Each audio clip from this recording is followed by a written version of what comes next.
Alcoholism is a compounded phenomenon. Over many years of alcohol abuse and alcohol dependence, the brain itself changes. There are neurological changes, some of them irreversible and deep, for example, to memory structures like the hippocampus. And there are biochemical changes, many of them reversible, once consumption stops. But at any rate, during the alcoholic's phase of active consumption, the brain is different. But there's also a pronounced psychological dimension, and it is not clear who drives what. It would seem that first there was a psychological need, and the changes in the brain followed.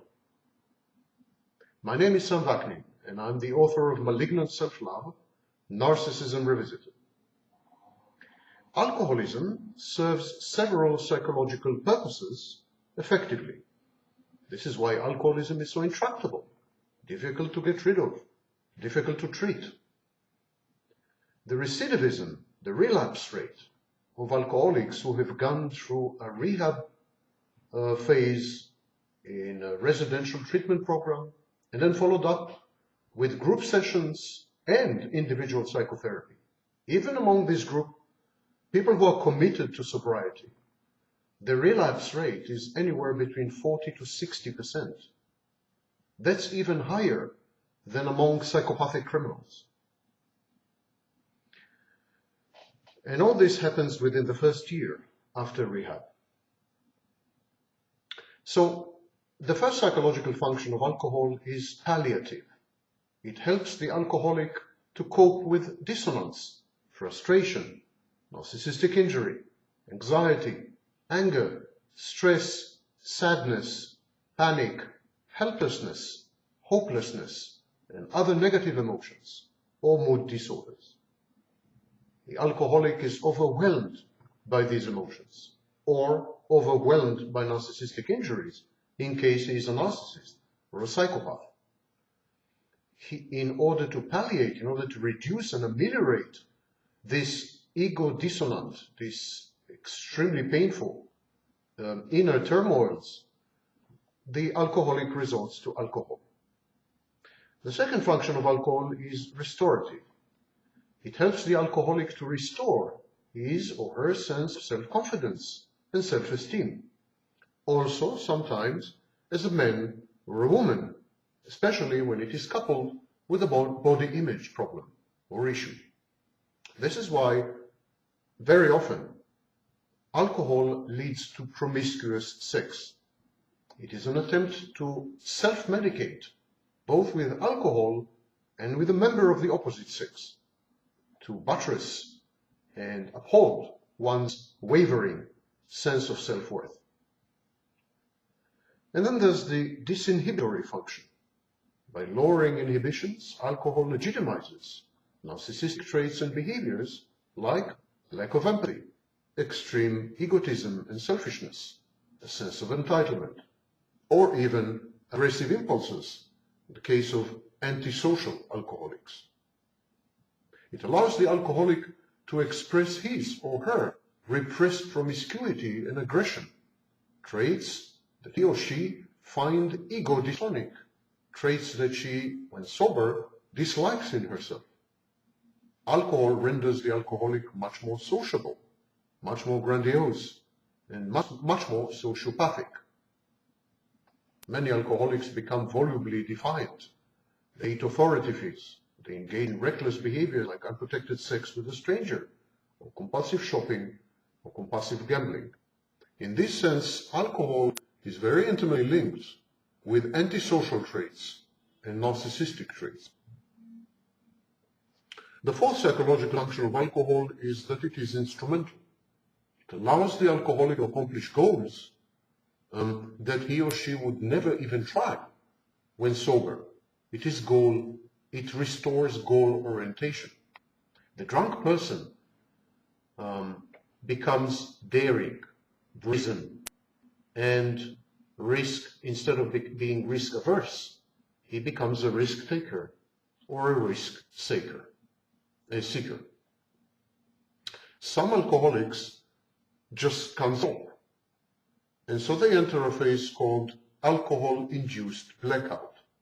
This is very, very typical of alcohol use disorder, rather than mere social drinking or a functional alcoholism.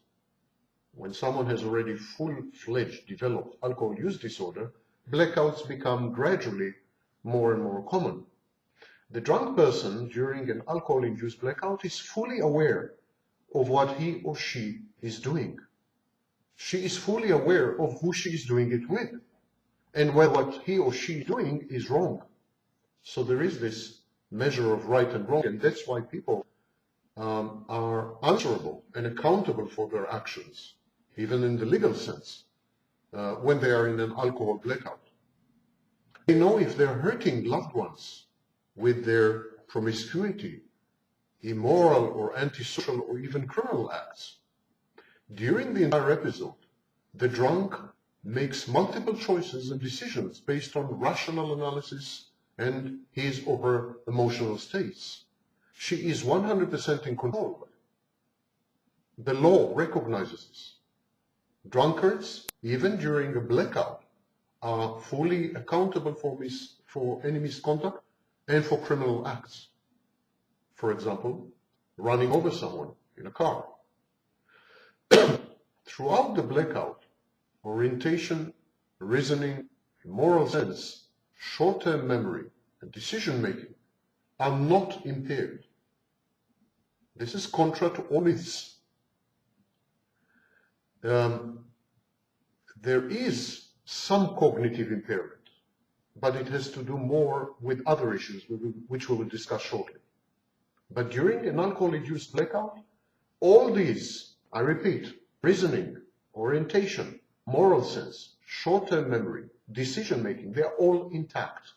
The only thing affected is long-term memory, the connection between the rest of the brain and the hippocampus, where long-term memories are created. The next morning, the recovering alcoholic has zero recall of what has happened during the blackout. There is also something called brownout, fragmentary amnesia, where some of the images and some of the events come back over the next few days. But in a classic full-scale blackout, they never come back because they were never created to start with. This is why it is difficult to tell a drunk in a blackout state from a merely inebriated person or social drinker. They appear to be fully present. They appear to be fully cognizant throughout the blackout. And they actually are. They're absolutely there. The only thing they don't do is generate long-term memories. All the rest is perfectly functional. Motor functions are affected to some extent, and there is a tendency to repeat the same sentences over and over again, but essentially that's it. Like narcissists, people wasted to the point of a blackout just don't care about anything or anyone but themselves. Behavioral inhibitions are down. Alcohol disinhibits, of course. Empathy towards one's nearest and dearest is utterly turned off. Strangely, it is redirected at strangers. A sense of invulnerability, grandiose invincibility, omnipotence, and impunity sets in. The drunkard experiences attraction or even infatuation with members of the opposite sex. This is because of inability to judge facial symmetry properly when drunk. So, members of the opposite sex look much more attractive than they would when the person is sober. And the high and the buzz of the drink compensate for any frustration, depression, stress, or anxiety with a heightened sense of well-being and with aggression. Ironically, alcohol being a depressant, all these effects are viciously reversed on sobering up the morning after. The severe depression sets in. People, and especially women, get that drunk in order to feel better about themselves and about their lives, legitimize their promiscuity and cheating. They say, the drink did it to me, and I cannot remember a thing. And also in order to trash themselves in a bout of self-punishment, self-destruction. These are, of course, common among men as well, but they've been identified much more prevalent among women who drink to excess, women who drink in order to lose themselves, women who drink up to the point of blackout. One of the main motives is self-destructiveness, trashing yourself with the wrong partner, with unprotected sex, other reckless behaviors, aggression with consequences that sometimes are life-altering.